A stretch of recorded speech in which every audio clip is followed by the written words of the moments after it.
మంచు వారింట్లో రాజుకున్న మంటలు జర్రంతా సలార్నట్టే ఉన్నాయి అని అనుకుంటుండగానే ఇప్పుడు సంక్రాంతి పండుగ గోలుగా మళ్ళోసారి షెల్కేసినట్టే కొడుతుంది చూస్తుంటే.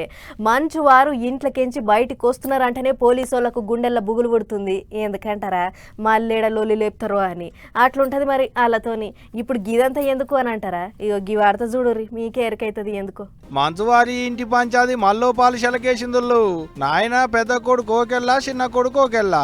ఆస్తులు పంచుకునే కాడ సులువై ఓ నెలల కింద వారం 10 రోజులు ఈలాం లేకుండా నడిచింది పెద్దరాయుడు ఇంటి పంచాది. ఒకరి మీద ఒకళ్ళు అప్పుడు కేసులు కూడా పెట్టుకున్నారు. అటెంక జలంతా నిమ్మలమైంది అనుకున్న పంచాది మల్లోపాలి లేపిర్రు మంచువారి ఇంటి వాళ్ళు. పొద్దుగాల ఇంటి ఆమె నెంబడేసుకుని తిరుపతి జిల్లాలున్న రంగంపేట జల్లికట్టు కాడికి పోయిండు మంచు మనోజ్ అన్న. ఆడికేంచి చక్కగా మోహన్ బాబు సారోళ్ళ విద్యానికేతన బడి కాడికి వచ్చిండు. మనోడు వస్తుండనేటి ముచ్చట ముందుగానే తెలిసేటాలకు పోలీసు వాళ్ళు అడ్డం తిరిగి ఆగబట్టిరు గేట్ కాన్నే. ఇంకేముంది, పోలీసు వాళ్లకు మనోజ్ బాబు అభిమానులకు నడుమ పెద్ద లొల్లే నడిచింది. వాళ్ళు అటు నూక వీళ్ళు ఇటు నూక. ఇక ఎటు యాగలేక పోతాడో లాఠీలకు కూడా పని చెప్పిరు పోలీసు వాళ్ళు.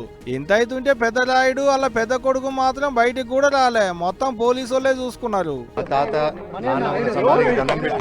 సమాధికి దండం పెట్టుకొని కొంచెం కూర్చొని మనసులో ఉండేది మనసులో వాళ్ళని ప్రార్థించుకొని ఇవన్నీ ఎందుకు జరుగుతున్నాయో తెలియట్లేదు. ఆ సాయిబాబా మీద ఒట్టుగా జరగకూడదు. దీనికి ఎందుకని నాకు పరిష్కారం తెలిస్తే బాగుంటుంది. వాళ్ళ తాత సమాధి కాడికి పోదామంటే ఆగబడుతుడు అనేది మనోజ్ అన్న అంటున్నాం ముచ్చట. ఇప్పటికైతే ఏం లేదు గాని ఇక రేపటి సంది వాళ్ళ పైల్వాన్లు వీళ్ళ పైల్వాన్లు రంగంలోకి దిగితే ఉంటది అసలు పంచాదంతా. ఇక ఇంత అయితుంటే మంచులచ్చమక్క అయితే సప్పులు లేదు సరిలేదు. పోయిన పారి గోలైనప్పుడు అంత అయిపోయినాక ట్విట్టర్ గుట్లా రాసినట్టు ఇప్పుడు కూడా అంత ఓడిసిపోయినాక మాట్లాడుతుందేమో మరి. ఏదున్నా అందరికి తీర్పులు చెప్పేటి పెద్దరాయుడు మాత్రం వాళ్ళ ఇంటి పంచాదిని తీర్చలేకపోతుండు పో.